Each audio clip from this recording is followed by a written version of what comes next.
Conte, and a lot of people know me by Adi, and I'm the proprietress of Daraja, and yeah.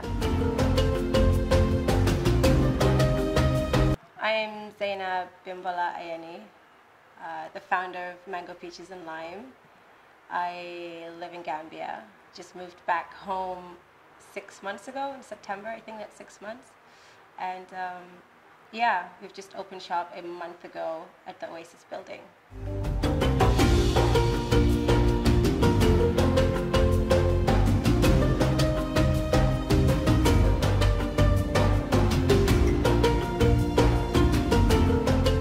Daraja Boutique, we specialize in leather, and we make handmade leather bags made both here in Gambia and in Senegal. And the shop here is an African-inspired shop, and I joined it with my first cousin, who I partnered with together to open up this place because we do a lot of similar things, and we thought it would be great if we both partnered together and create something like this in the Gambia. And we make a lot of, everything here is handmade, African-inspired. So yeah. Mango Peaches and Lime is a homeware brand that I developed completely out of passion for African fabrics, textiles. And every time I would come home when I was on holiday from when I was living abroad in the UK, every time I'd come home, I'd go to the craft markets and buy several things for myself, for my home. I really appreciated the craftsmanship of a lot of the carvings and the textiles and how they were woven, and even looking at the people that were making it, that are still the artisans, and their social economic conditions here made me want to give them a platform, because I truly appreciate what they do. If I look at how much they're selling things for, and the effort and the craftsmanship that they're putting into what they're doing. I think the passion for handmade, the passion for sort of African crafts has been in me for a very long time. When I was really young, whenever I had family members come to visit, you know, when they were leaving, I would always go into the craft markets, and, you know, I would see the stuff that they were doing, and I thought that, you know, Gambians had talent. So it started off a couple of years ago where I had this idea of, I wanted to create a way where we could showcase some of the artisans in the craft market and the work that they were doing. So this is just a little bit of how the concept of Daraja came about. It didn't start as Daraja. It started actually as something else, but grew into what it is today. Since I was a young girl, I always liked my room to look a certain way, and so it was always a love. Again, like I said, the natural fabrics. I just love everything African, everything, not exclusively African. I'm not an exclusive person. I'm quite inclusive. So, but I have a particular love for handmade things that are made with love, things that are passed down from generation to generation. And this is so, it's part of us here. And I think doing this here means much more to me than doing it anywhere else, because especially in Gambia, where so many people and families, and especially young people, or I don't want to generalize now, but when I was growing up, at least, things like, you know, artisanal products, or doing something with your hands, or having a skill was somehow looked down upon. It was not, you know, wood carvers or basket weavers were always looked upon as the poor. To me, it inspired me so much to showcase to show to our people that you don't have to look down upon this. You can make, if money and that kind of success, if financial success is what you're really looking for, you can achieve that by actually doing this. There were a lot of challenges in the way. I think that's just normal for any business when you're starting up, you have challenges that you face. Doing business in the Gambia is challenging in itself. So I would say, because when I started with zero capital. All I had was an idea, and I had to, you know, sit down and actually challenge myself and believe in the dream, believe in the vision that I have. And I had to actually, it was very difficult trying to raise funds initially from the beginning just to start the business.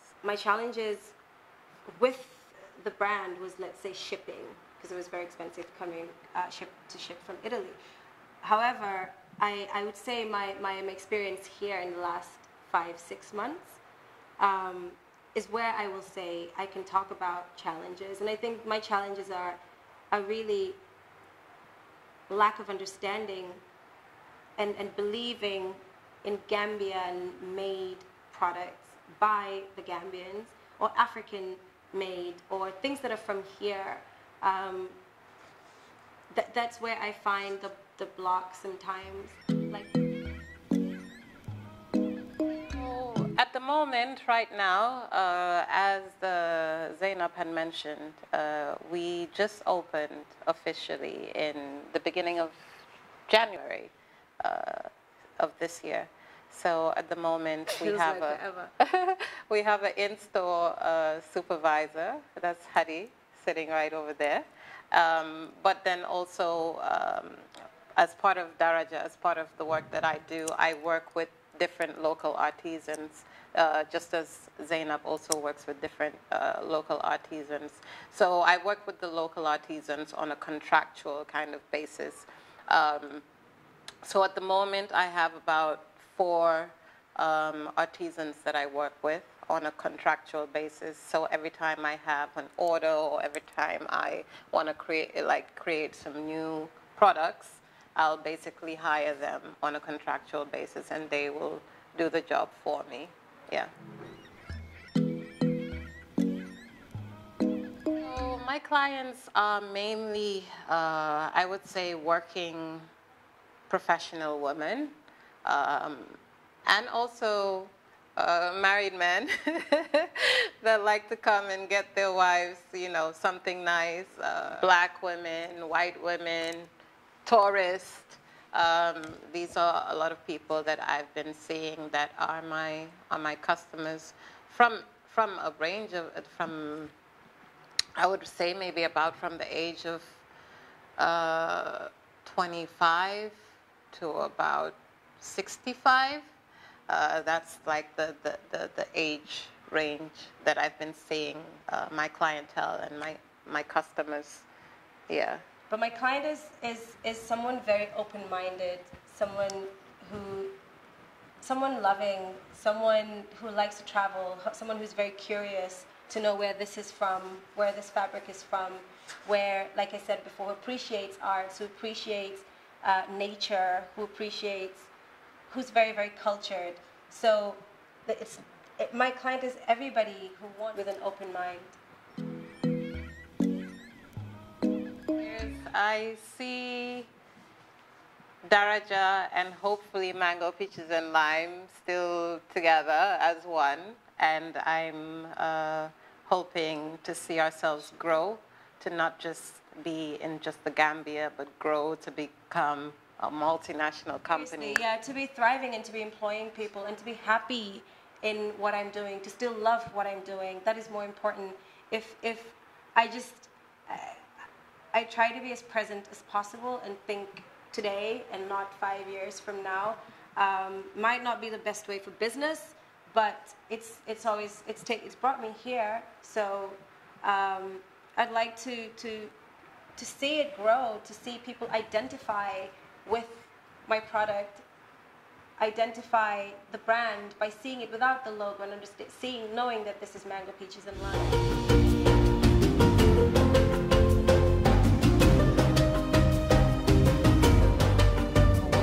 Located at, I think a lot of people would know it better as the Trust Bank building on the Senegambia Highway. It's just opposite the Human Rights Center. and we are open from Monday to Saturdays, 10 to 7 o'clock p.m. So, you know, we just want all the Gambians to come out, come and support, come and see what we do. And inspire. Yeah. Inspire women. Also, for me, to inspire women to know that they can achieve what we're achieving. I say this to you, I say it to Adi all the time. Really inspire women and men.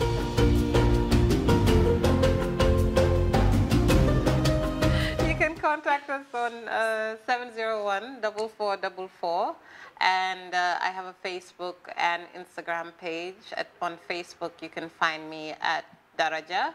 On Instagram, you can find me at Daraja_boutique. And my email address is darajaboutique@gmail.com. Yes.